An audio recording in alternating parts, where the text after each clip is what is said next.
Matt, dans la capsule d'aujourd'hui, on va parler pliométrie. Tâche motrice plus complexe que des squats ou du bench press, parce qu'évidemment, il y a la notion de vélocité, de déplacement dans l'espace. Donc, un contrôle moteur pas mal plus avancé finalement, malgré que souvent, les gens vont penser qu'il n'y a pas de charge.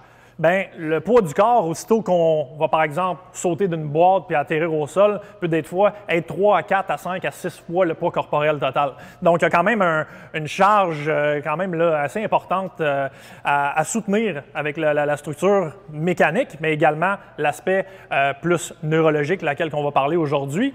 La question que j'ai pour toi, en fait, c'est dans le contexte du vidéo que vous voyez présentement, où ce qu'on a une absorption à faire avec, en premier lieu, le segment de la cheville, qui va évidemment décupler vers le genou, la hanche, le reste du corps. Quand on voit des asymétries entre un côté du corps versus l'autre, et même à la limite dans l'absorption carrément du mouvement qui est la première version de la pliométrie, hein, on absorbe avant de faire quoi que ce soit. C'est quoi les enjeux que tu pourrais nous parler et comment on peut intervenir en tant que praticien, en tant que posturologue et professionnel dans la motricité?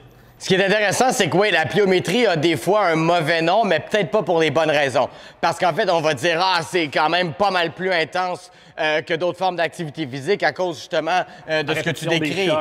Oui, puis c'est vrai que c'est peut-être juste avec le poids du corps, mais il décuple ce poids du corps-là de par les forces qui sont absorbées. En fait, c'est que le déséquilibre d'un individu, par exemple, quand il marche, sont tout aussi ou tout autant présents quand on fait de la pliométrie. Donc, cette fameuse absorption dont tu parles sur la vidéo qu'on va voir. Là.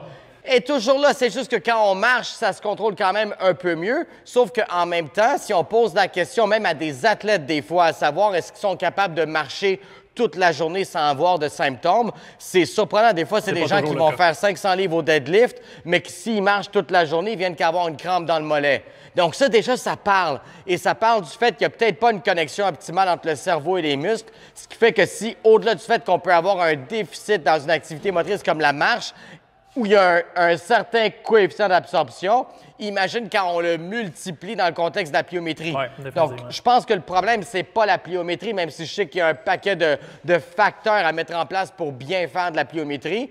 Mais je pense que, en fait, surtout si on voit des asymétries droite-gauche, comme celle qu'on a décrite dans la vidéo, ben là, oui, je pense qu'il faut regarder le système d'équilibre, le système postural, puis les patrons moteurs d'un individu pour comprendre que le problème, c'est pas la pliométrie, c'est le système de la personne qui n'a pas la compétence pour faire de la pliométrie à ce moment-là.